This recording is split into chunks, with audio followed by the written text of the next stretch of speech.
YouTubers, he's back. Bon ouais, parler de la Terre plate encore. Je pense que je vais me concentrer un petit peu plus sur le français de ces temps-là. Donc, Sigma Octantis est prétendument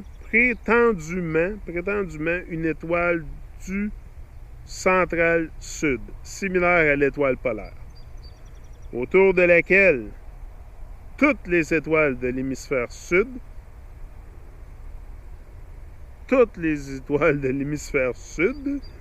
tournent dans la direction opposée. Contrairement à l'étoile polaire, cependant, Sigma Octantis ne peut pas être vu simultanément à partir de chaque point le long de la même latitude. Elle n'est même pas centrale, mais serait soi-disant décentrée de 1 degré.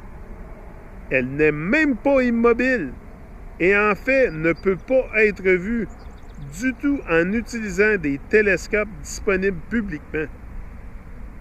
Il est légitime de spéculer dans ce cas de figure quant à savoir si Sigma Octantis existe vraiment. Dans tous les cas, la direction dans laquelle les étoiles se déplacent au-dessus est basée sur la perspective de la direction exacte à laquelle vous faites face, pas sur le fait que vous vous trouvez dans tel ou tel hémisphère.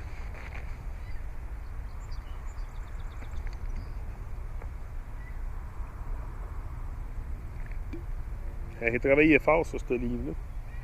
Ça m'a pris quasiment 6 mois à faire ça. Enfin, 6 mois, pas 6 mois chaque jour, là, mais c'est parce que c'est... À un moment donné, je me tannais un petit peu, là, je laissais 2-3 jours, je revenais, puis parce que c'est beaucoup de... C'est un petit peu de casse-tête, là, trouver les bons mots, puis comment l'exprimer comme il faut, puis faire la révision, puis la révision, puis après ça, j'ai Elisabeth qui l'a finalement révisé pour moi. Puis là, il a fallu que je le reçoive le document, que je fasse encore une autre genre de petite révision pour choisir entre ma traduction puis celle à Elisabeth. Elle m'avait mis ça vraiment, vraiment nice ensemble. Je lève mon chapeau à Elisabeth Maslar pour ça. C'est elle qui m'a aidé à traduire ce livre-là. Donc, c'est sûr que j'allais faire quelque chose avec. Là.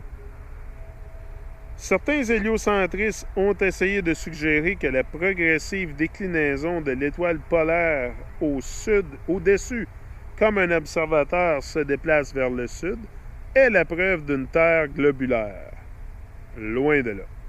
La déclinaison de l'étoile polaire ou de tout autre objet est plutôt simplement le résultat de la loi de perspective sur les surfaces plates. La loi de la perspective dicte que l'angle et la hauteur à laquelle un objet est vu diminuent à mesure que l'on s'éloigne de l'objet, jusqu'à ce que, à un certain point, le champ de vision et la surface ou soulèvement apparemment de la Terre convergent vers un point de fuite, à savoir la ligne d'horizon, au-delà duquel l'objet est visible. Dans le modèle ballon-terre, l'horizon est prétendu être la courbure de la Terre, alors que dans la réalité, l'horizon est connu pour être tout simplement la ligne de fuite de la perspective basée sur la force de vos yeux, les instruments, les conditions météorologiques et l'altitude.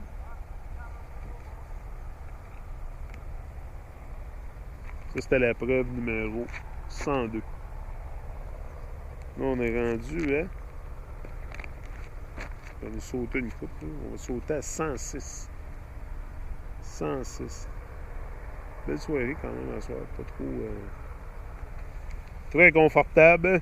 Parfait pour faire des vidéos. Ah! Parfait pour faire des vidéos. On va faire pas mal encore des vidéos. Pas l'intention d'arrêter ça. J'avais déjà fait à 1000, mais je pense que je suis rendu à 1000 quelques. J'ai pas l'intention d'arrêter ça. Mais en faire un bientôt aussi. Ça va être my story, mon histoire. Anyway, pour tout de suite, on va continuer sur la Terre plate. Le soi-disant pôle sud. Ça, c'est intéressant, celle-là ici. Le soi-disant pôle sud est tout simplement un point arbitraire le long de la glace de l'Antarctique, marqué avec un poteau de boutique de coiffeur rouge et blanc surmonté d'une boule de terre en métal. Cependant, il a été admis et prouvé que ce pôle sud de cérémonie n'est pas le véritable pôle sud, parce que le véritable pôle sud pourrait être manifestement confirmé à l'aide d'une boussole montrant que le nord est à 360 degrés autour de l'observateur.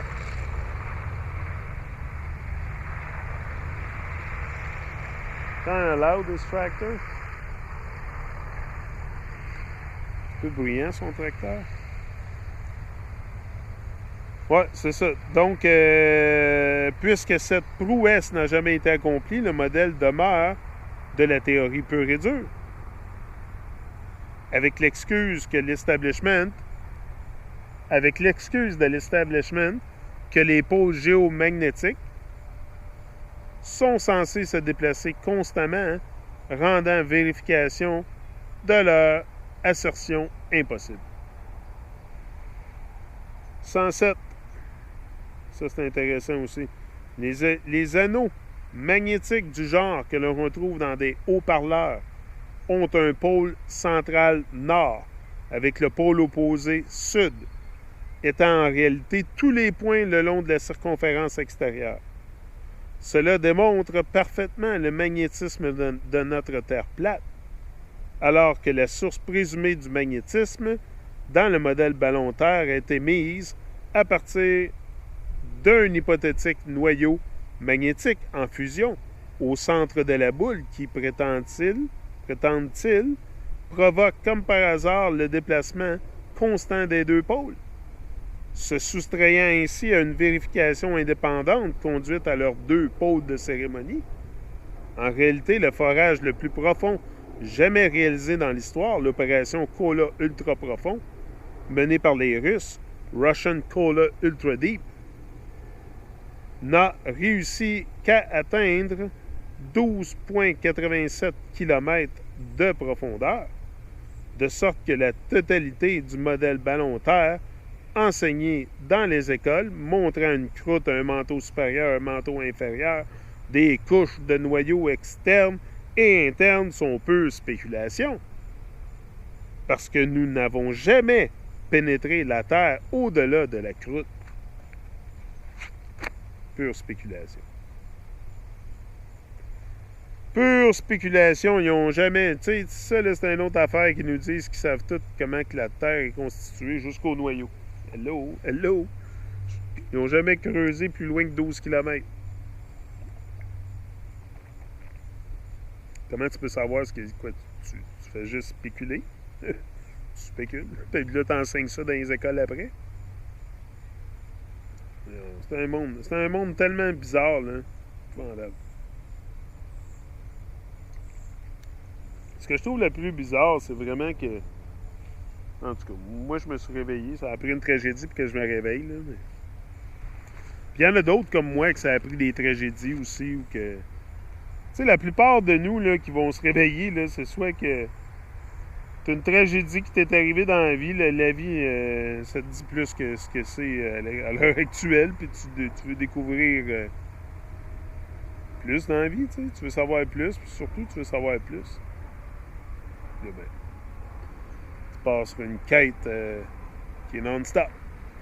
Donc, la boussole du marin est un instrument impossible et dénué de sens pour une utilisation sur un ballon terre. Il pointe simultanément au nord et au sud au-dessus d'une surface plane, mais il prétend être en train de localiser deux pôles géomagnétiques constamment en mouvement à des extrémités opposées d'une sphère en rotation, à partir d'un hypothétique noyau de métal en fusion. Si les aiguilles de la boussole étaient vraiment attirées par le pôle nord d'un globe, l'aiguille sud opposée pointerait en fait vers le haut et loin dans l'espace. 109. Il n'y a pas de point fixe est ou ouest, tout comme il n'y a pas de point fixe sud. Le pôle nord central est le seul point fixe avéré sur notre Terre plate. avec le sud étant toutes les lignes droites du pôle nord, du pôle vers l'extérieur, l'est et l'ouest étant des cercles concentriques à angle droit constant de 90 degrés à partir du pôle. Une circumnavigation de la Terre vers l'ouest va donc faire le tour avec l'étoile polaire continuellement sur votre droite, tandis qu'une circumnavigation vers l'est va donc faire le tour avec l'étoile polaire toujours à votre gauche. Et moi, je pense que je vais changer de spot. Je vais aller masser un petit peu plus loin. Il va regarder le coucher de soleil ensemble. Je pense bien que j'ai d'autres batteries. Il faut que je change la batterie. J'en ai 3-4 dans mon sac. Il devrait y avoir une qui fonctionne comme il faut là-dedans. On va aller se parquer au soleil, puis I'll be back. Rise and shine! I'm out.